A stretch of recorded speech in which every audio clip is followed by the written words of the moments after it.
No ruego solamente por estos, sino también por los que han de creer en mí por la palabra de ellos, para que todos sean uno, así como tú en mí y yo en ti, Padre, somos uno, para que el mundo crea que tú me enviaste. Estas palabras hacen parte de la oración de Jesús, una oración que hizo unos pocos minutos o horas antes de Jesús ser entregado a los principales sacerdotes judíos para ser crucificado. Y estas palabras nos dejan ver de alguna manera la esencia de Dios, porque Jesús menciona que Él es uno con el Padre. Esto también lo refleja Juan cuando dice: en el principio era el verbo estaba con Dios y el verbo era con Dios y el verbo era Dios. Todas las cosas por Él fueron hechas y sin Él nada de lo que ha sido hecho fue hecho. Y de hecho, en el Antiguo Testamento vamos a encontrar a ese Jesús preexistente. Lo vamos a encontrar con la figura de el ángel de Jehová. En Éxodo 3, por ejemplo, se menciona como el ángel de Jehová, se menciona también como el yo soy. Es el Nuevo Testamento el que nos llega a revelar de alguna manera un poco más la imagen del Padre. El Padre Celestial. Es Jesús el que viene para enseñarnos ese carácter de Dios. Algunos han pensado que el Dios del Antiguo Testamento es diferente al Dios del Nuevo Testamento, pero Jesús vino para revelar el verdadero carácter del Padre. Hay algunas implicaciones allí donde Dios pareciera ser tan diferente en el Antiguo Testamento como que en el Nuevo Testamento, pero bueno, son asuntos más de percepciones culturales que había en aquella época y por las cuales el Señor, Dios, no quiso revelarse de una manera tan plena como fue revelada a través de Jesús. Pero la función que hizo Jesús fue venir a revelar al Padre Celestial. Por eso cuando Felipe le dice a Jesús: Señor, muéstranos al Padre y nos basta. Entonces Jesús le dijo: el que me ha visto a mí, ha visto al Padre.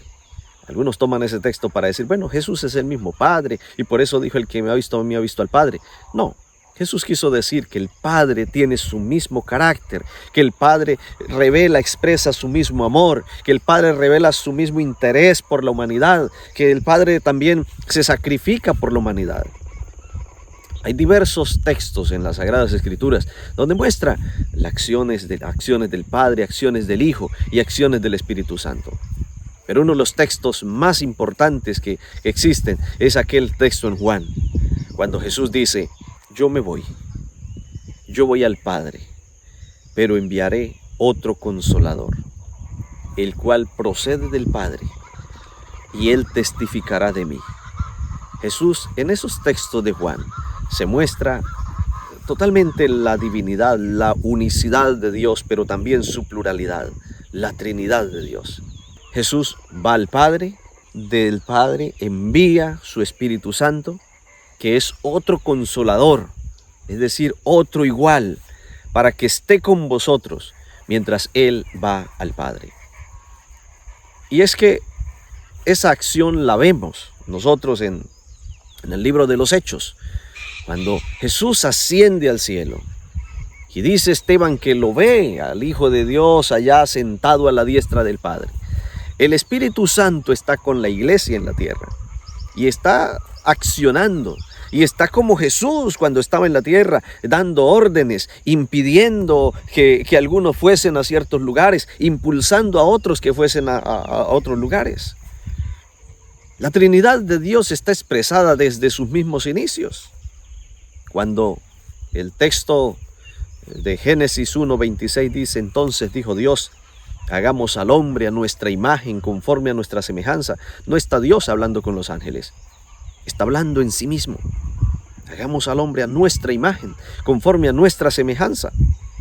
Así que el hombre iba a tener la capacidad de dominar en el mundo como Dios domina el universo. El hombre tendría la capacidad de procrear como Dios crea. El hombre tendría la capacidad de unirse como Dios es uno. El hombre iba a tener la capacidad de pensar, de decidir, así como Dios es todo sabiduría, Dios es omnisapiente.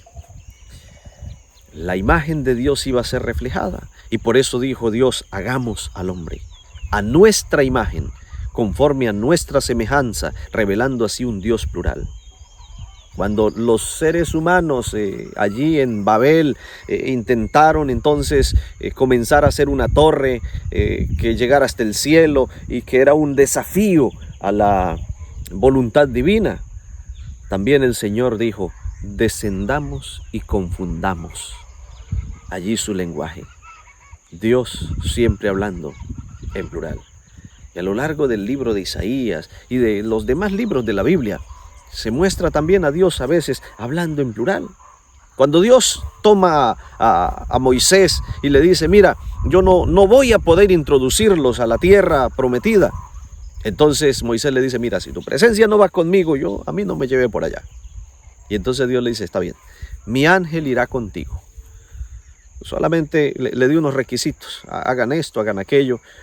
Le dio esos requisitos. Dios le dice, mi ángel irá contigo. Y entonces el ángel de Jehová comenzó a acompañarnos, una referencia a Jesús.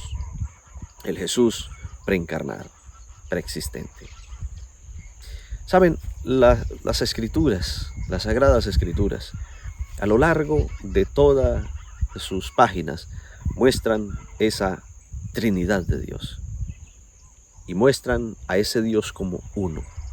Tres unidos. Y me llama la atención porque es que la unidad de Dios o la unidad del hombre, más bien, hombre y su mujer son una figura de esa unidad de Dios. El término hebreo ejat, que significa unirse, ser uno. Entonces, dejará el hombre a su padre y a su madre y se unirá a su mujer. Allí está el término ejat. Y en Deuteronomio 6, cuando dice, oye Israel, Jehová nuestro Dios, el Señor uno es, aparece la palabra ejat también. Y llama la atención porque Jesús compara esa unidad también con la unidad de su iglesia. Cuando dijo, no ruego solamente por estos, sino también por los que han de creer en mí por la palabra de ellos, para que todos sean uno. Como tú, oh Padre, en mí, yo en ti somos uno, que también ellos sean uno en nosotros, para que el mundo crea que tú me enviaste. Esa unidad, Jesús quiso que su iglesia con Dios fuesen uno, que Él y su iglesia fuesen uno, así como Él y el Padre son uno, expresando esa unidad. La expresión de que Dios es uno es esa expresión de unidad. Padre, Hijo y Espíritu Santo son uno, un solo Dios, tres personas preexistentes, eternos, llenos de sabiduría, todopoderoso, que son uno, son un solo Dios. Por eso el libro de Corintios, la carta de Pablo a los Corintios, cuando habla del fin de todas las cosas, dice que cuando todas las cosas le sean sujetas a Cristo, dice, Él mismo se sujetará a aquel que sujetó todas las cosas. Dios nuevamente llegará a su estado en el cual estaba antes del pecado. Fue el pecado el que hizo que de alguna manera lográramos mirar como una división, ¿no? El Hijo viene, se sujeta. Es todo esto parte del plan de redención.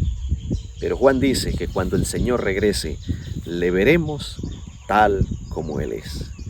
Y entonces veremos al Señor cara a cara. Él morará con nosotros.